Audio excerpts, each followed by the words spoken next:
अस्सलाम वालेकुम। मोहम्मद सिद्दीक मिठू अरबाब आला जी जमात लसानी सैयदा फातिमा ज़ोहरा सलामुल्लाह अलैहा जिन जे आमद बासादत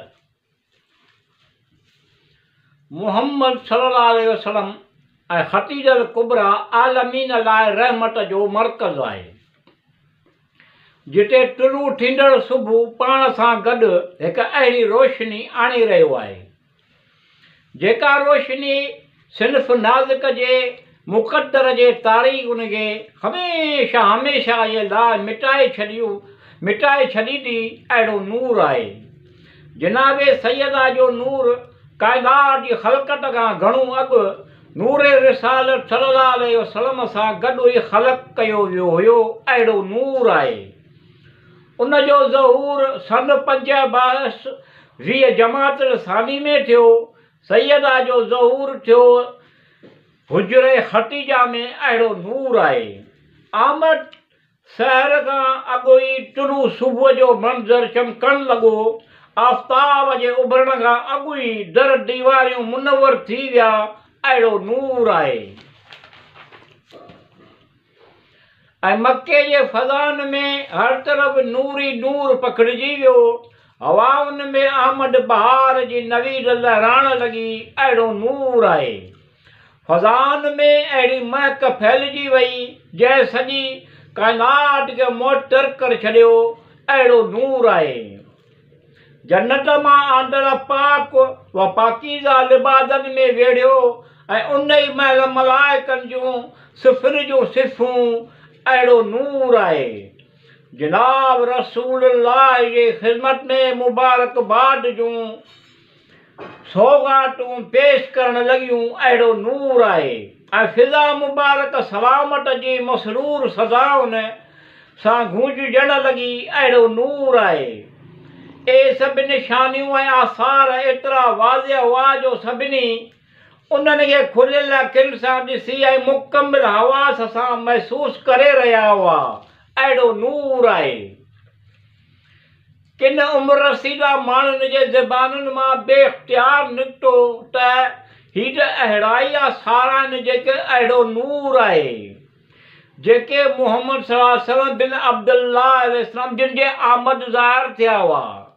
तजस्सुस उन्हनि खे ख़ुशबुनि ऐं रोशन जे अहिड़ो नूर आहे ख़ुशबुनि ऐं रोशनी जे ताक़ब में जनाब रसूलुल्लाह सल्लल्लाहु अलैहि वसल्लम जिन जे दरवाज़े ते वठी आयूं। अहिड़ो नूर आहे जिते ईद जो समा हो ऐं कंहिं चयो त हज़रत मुहम्मद सल्लल्लाहु अलैहि वसल्लम बिन अब्दुल्लाह जे घर न्याणीअ जी आमद थी आहे। अहिड़ो नूर आहे अल्लाह जो हबीब सल्लल्लाहु अलैहि वसल्लम पंहिंजे उन न्याणीअ खे हंज में खणी पंहिंजूं मोहबतूं निछावर कॾे फरमाए रहियो हुयो। अहिड़ो नूर आहे हिन जो नालो ख़ुदा बुज़ुर्ग व बरतर जे हुकुम सां फातिमा अलैहिस्सलाम रखियो वियो आहे जंहिंजी मैनाई निजात ॾियारींदड़ आहे। अहिड़ो नूर आहे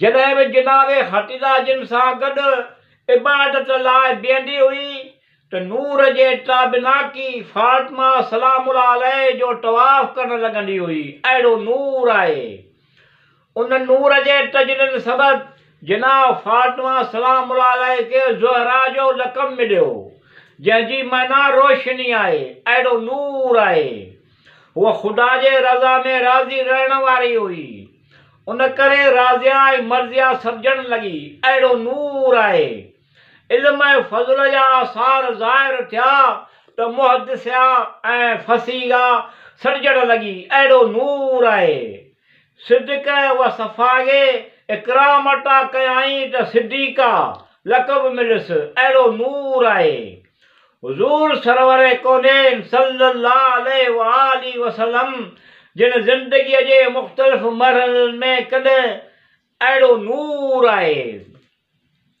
कॾहिं ख़ातूने जन्नत कॾहिं ख़ैरुन निसा कॾहिं अफ़ज़ल निसा कॾहिं सैयदुल आलमीन। अहिड़ो नूर आहे कॾहिं वरी उम्मे अबिया सॼे जनाबे फातिमा सलामुल्लाह अलैह जे क़द्र मंज़लत ऐं बुलंद दर्जात जो बार बार ऐलान कयो अहिड़ो नूर आहे। सैयदा फातिमा अलैहिस्सलाम दुनिया में आई त हिन पंहिंजे वालिद मुहम्मद मुस्तफ़ा सल्लल्लाहु अलैहि वसल्लम खे रिसालत जो ताजदार ॾिठो।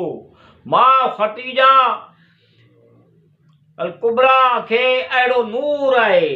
मां ख़तीजा अल कुबरा खे मिल्कियत अल अरब जहिड़े लक़ब जे हामिल अरब जे मुज़ तरीन ख़ातून जे सूरत में ॾिठो। अहिड़ो नूर आहे।